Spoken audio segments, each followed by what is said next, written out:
কুমিল্লার মুরাদনগরে আলোচিত নারী নির্যাতনের ঘটনায় পর্নোগ্রাফি মামলার মূল আসামি শাহপরানকে গ্রেপ্তার করা হয়েছে।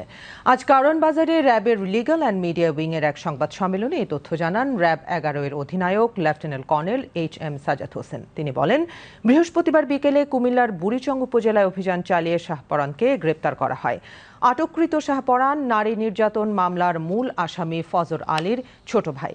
তার বিরুদ্ধে ভুক্তভোগীকে মারধর ও বিবস্ত্র ভিডিও ধারণের অভিযোগ রয়েছে। পরে সামাজিক যোগাযোগ মাধ্যমে ওই ভিডিও ছড়িয়ে দেওয়ারও সে মূল হোতা। মূলত শাহপরান জানতো যে তার ভাই যাবে, বিভিন্ন কারণে যায়, এট দ্য সেম টাইম তার সাথে ওই মহিলার সাথে উত্তপ্ত করে আসছিল।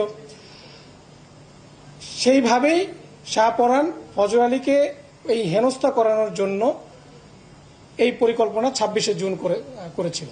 দেখুন, অপরাধ তো অপরাধী, সে রাজনৈতিক আর নর্মাল কোন কি কাজ করে সেটা নিয়ে আমরা এখানে রাজনৈতিক প্রেক্ষাপটটা নিয়ে, হ্যাঁ, শাহপরানের বিষয়টা যেটা বলেছেন এটা আমরাও শুনেছি। ফজর আলীর বিষয়টা, শাহপরানের বিষয়টা এখন পর্যন্ত এরকমই হয় না। সে একজন নর্মাল সিএনজি চালক ছিল, অটোরিকশা চালক ছিল, এরকম আমাদের কাছে তথ্য রয়েছে।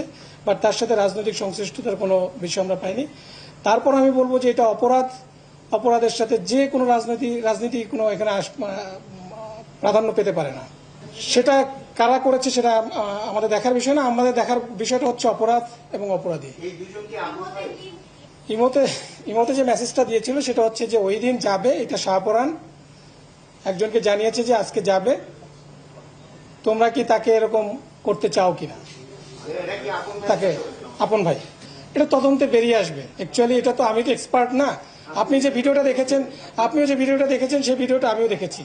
ফজর আলীর সাথে আমার কথা হয় না, ফজর আলী অলরেডি অ্যারেস্টেড। সো এইটার বিষয়ে অ্যাকচুয়ালি যে ধর্ষণ ছিল না কি পরিকল্পিত ছিল, এটার বিষয়ে আসলে I am not the perfect man. এখানে ফজর আলী তার ঘরে প্রবেশ করেছে, এটাও সত্য, যেটা আমরা শুনেছি বিভিন্ন ইলেকট্রনিক প্রিন্ট মিডিয়ার মাধ্যমে। এবং ফজর আলী আগে গিয়েছে বলেই মব পরবর্তীতে ঢুকতে পেরেছে। ফজর আলী আগে গিয়েছে, এখন তার উদ্দেশ্য কি ছিল সেটা ফজর আলী এবং এই ভিকটিমই জানে। এবং মব গিয়েছে, পরবর্তীতে মব ধরে